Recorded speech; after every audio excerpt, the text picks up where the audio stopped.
നെയ്യാറ്റിങ്കരയുടെ സ്മാർട്ടായി മാറിയിട്ടുള്ള പുതിയ വില്ലേജ് ഓഫീസിൻ്റെ കെട്ടിടം കേരള സർക്കാരിന് വേണ്ടി നാടിന് സമർപ്പിച്ചതായി ആദ്യമേ സന്തോഷപൂർവ്വം അറിയിക്കട്ടെ.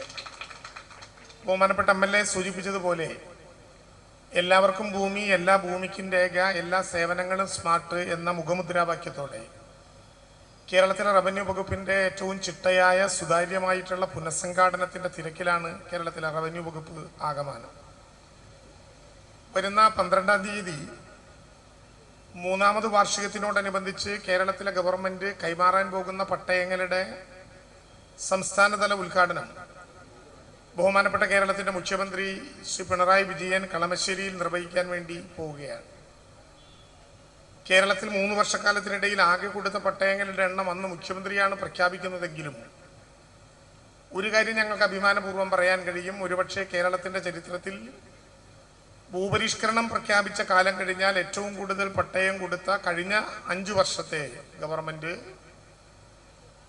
1,77,700-ലേറെ പട്ടയങ്ങളാണ് കൊടുത്തതെങ്കിൽ 5 വർഷക്കാലം ഗവൺമെൻറ് കൊടുത്ത പട്ടയങ്ങളെക്കാൾ കൂടുതൽ പട്ടയങ്ങൾ പൂർത്തീകരിച്ചുകൊണ്ടായിരിക്കും 3ാം വാർഷികത്തിനോട് കൂടിയുള്ള 100 ദിന പരിപാടിയുടെ ഭാഗമായി കേരളത്തിലെ 2ാം ഗവൺമെൻറ് മുന്നോട്ട് പോകാൻ പോകുന്നത്. ഗവൺമെൻറ്റിൻ്റെ ലക്ഷ്യം കേരളത്തിനകത്ത് അർഹതയുള്ള മുഴുവൻ പേരെയും ഭൂമിയുടെ ഉടമകളാക്കുക എന്ന ചരിത്രപരമായ ഒരു കർത്തവ്യമാണ്. ഒരുപക്ഷെ ഇതപര്യന്തമുള്ള കേരളത്തിൻ്റെ ചരിത്രത്തിൽ ആദ്യമായി ആ കർത്തവ്യം നിർവഹിക്കാൻ MLA-മാർ അധ്യക്ഷന്മാരായി കേരളത്തിലെ എല്ലാ നിയോജക മണ്ഡലങ്ങളിലും പട്ടയ ഡാഷ്ബോർഡുകൾ രൂപീകരിക്കുകയുണ്ടായി.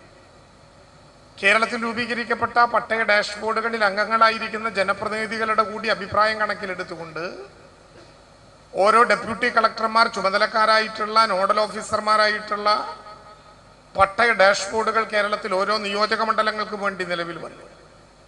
ഓരോ നിയോജക മണ്ഡലങ്ങളുടെയും ഇനിയും പട്ടയം കൊടുക്കാനുള്ള മനുഷ്യരുടെ എണ്ണം കൂട്ടി തീരുമാനിച്ച പട്ടയ പ്രശ്നങ്ങൾ ഓരോന്നായി പരിഹരിക്കാൻ കേരളത്തിലിപ്പോൾ ഇതിനകം തന്നെ 3 പട്ടയ അദാലത്തുകൾ പൂർത്തീകരിച്ച് ഭൂമിയുടെ അർഹരായി പട്ടയ ഡാഷ്ബോർഡുകളിൽ ഉൾപ്പെടുത്തിയിട്ടുള്ള മുഴുവൻ മനുഷ്യരുടെയും പട്ടയം വിതരണം ചെയ്തുകൊണ്ട് ഭൂരഹിതരില്ലാത്തൊരു കേരളം സൃഷ്ടിക്കുക എന്ന ചരിത്രപരമായ കടമയിലേക്ക് കേരളത്തിലെ ഗവൺമെൻറ് പതുക്കെ മുന്നോട്ട് പോവുകയാണ്.